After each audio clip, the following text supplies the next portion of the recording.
Hello everyone, जय जगन्नाथ। आशा करुँच आपण मैंने बहुत भलरे थिबे। चलतु आज गोटे नुआ रेसिपी ट्राए करवा, पनीर बटर मसाला।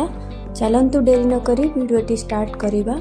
कड़ाई रे गोटे चमच रिफाइन तेल देई तादरे गोटे क्यूब बटर पकेइबा। तेल गरम होला परे पनीर सबको पकई पनीर रे गोटे चमच लंका गुंड, गोटे चमच हलदी गुंड, गोटे चमच लुण पकई हल्का गोल्डन कलर हवा पर्यंत फ्राए करनवा। चलंतु मसला स्टार्ट करवा। 2 चमच रिफाइन ऑयल देई तेल गरम हवा परे गोटे चमच जीरा, गोटे लंका, किछि रसुण आउ अदा, दालचीनी, तेजपत्र, गुजराती, पियाज, टमाटो आ किछि काजू को नहीं फ्राए करनवा। किछि समय फ्राए होला परे गैस को बंद करी मसला को ठंडा हवा लगी छाड़ी दबा। किछि समय ठंडा हवा परे ब्लेंडर रे पकेई पेस्ट बनेई दबा।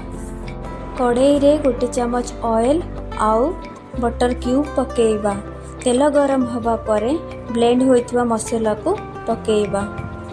मसला को टिके समय कसिला परे गोटे चमच काश्मीर रेड चिली, गोटे चमच हलदी गुंड, गोटे चमच धनिया पाउडर, गोटे चमच पनीर मसाला पकई मसला को कसी नवा।